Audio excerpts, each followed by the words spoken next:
अस्सलाम वालेकुम my YouTube family. आज का हमारा टॉपिक है why Dubai's artificial man made island are still empty.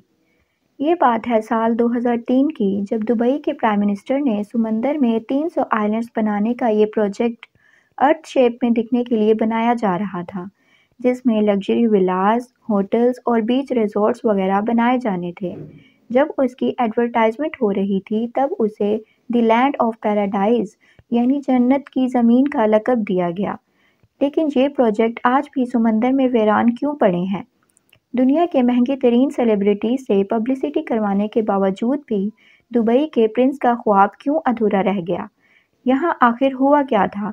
ये बात तो हम सबको मालूम है कि दुबई के रूलर शेख मोहम्मद बिन रशीद अल मखदूम ने दुबई में वो काम करवाए हैं जिसकी मिसाल पूरी दुनिया में नहीं मिलती। आज से 30 साल पहले दुबई में सिर्फ एक बिल्डिंग हुआ करती थी, जिसको आज दुबई वर्ल्ड ट्रेड सेंटर कहा जाता है। लेकिन उसके बाद यहाँ back to back construction projects ने दुबई की वो किस्मत बदली कि जो शहर 100% अपने ऑयल पे डिपेंड करता था, अब वो सिर्फ 3% ऑयल पे डिपेंडेंट रह गया है। दुनिया की सबसे ऊंची बिल्डिंग बुर्ज खलीफा से लेकर दुनिया के पहले और आखिरी 7 स्टार होटल्स बुर्ज अल अरब तक दुबई का कोना कोना वर्ल्ड क्लास लग्जरी फैसिलिटीज से भरा हुआ है। जब दुबई के पास मजीद मेगा प्रोजेक्ट्स बनाने के लिए ज़मीन कम पड़ गई, तो शेख ने रुख किया समंदर का।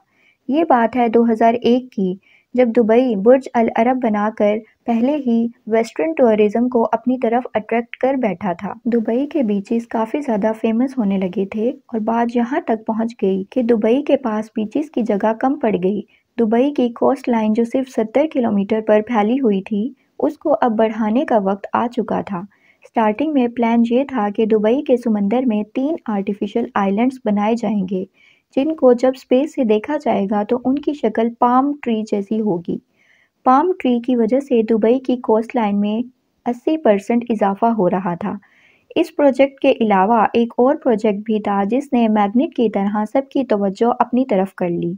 वो प्रोजेक्ट द वर्ल्ड के नाम से लॉन्च किया गया, जिसमें टोटल 300 छोटे आइलैंड्स मौजूद थे। द वर्ल्ड का डिज़ाइन अर्थ मैप के हिसाब से बनाया गया, जिसमें हर कंट्री के नाम से अलग अलग आइलैंड बनाए गए थे। 2003 में द वर्ल्ड की कंस्ट्रक्शन का काम स्टार्ट कर दिया गया। यहाँ पर छोटे से छोटे आइलैंड की कीमत $15 मिलियन यानी कि 112 करोड़ रुपए रखी गई।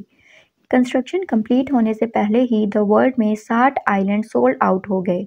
सिर्फ एक आइलैंड बनाने में इतनी ज़्यादा रेत इस्तेमाल हुई थी कि इससे पूरा क्रिकेट स्टेडियम भरा जा सकता था। अगर पत्थरों की बात की जाए तो द वर्ल्ड आइलैंड में इस्तेमाल होने वाले पत्थरों का वज़न बहुत ज़्यादा था।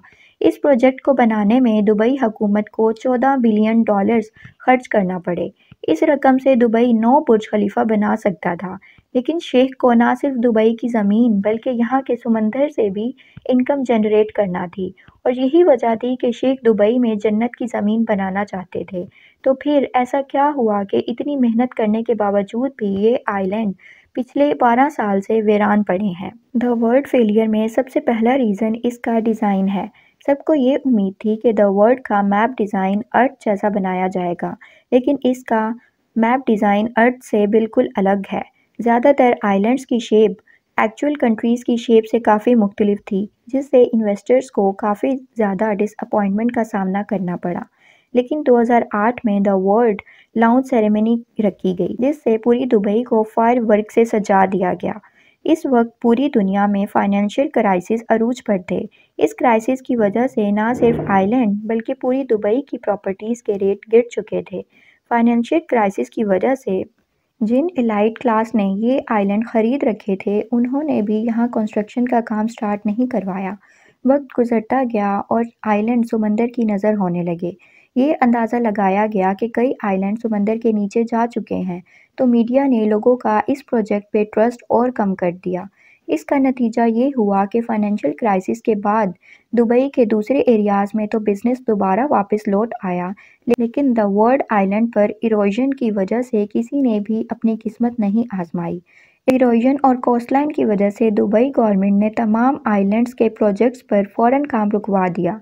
दुबई गवर्नमेंट को इन्वेस्टर्स को रिफंड करना पड़ा। جو لگژریز ورلڈ آئلینڈ میں انجوائے کی جا سکتی ہیں وہ پام جمیرہ پر آلریڈی لوگ کر رہے ہیں۔ پام جمیرہ ایک آرٹیفیشل آئلینڈ ہے جو کہ آباد ہو گیا تھا۔ آخر کار یہ دبئی کا پہلا آرٹیفیشل پروجیکٹ ہے جو بھرپور کامیاب ہوا۔ کئی فیمس سیلیبریٹیز آلریڈی پام جمیرہ پہ پراپرٹیز اون کرتے ہیں، جن میں فیمس فٹ بال player David Beckham, Shah Rukh Khan, Shilpa Shetty شامل ہیں۔ 300 آئلینڈز میں سے 9 ایسے ہیں جن کو ڈیولپ کیا جا چکا ہے، باقی آئلینڈز آہستہ آہستہ سمندر کی نظر ہوتے جا رہے ہیں۔ اگر آپ کو میری یہ ویڈیو انفارمیٹیو لگی ہو تو کائنڈلی میرے چینل کو لائک کریں، سبسکرائب کریں۔ Thank you.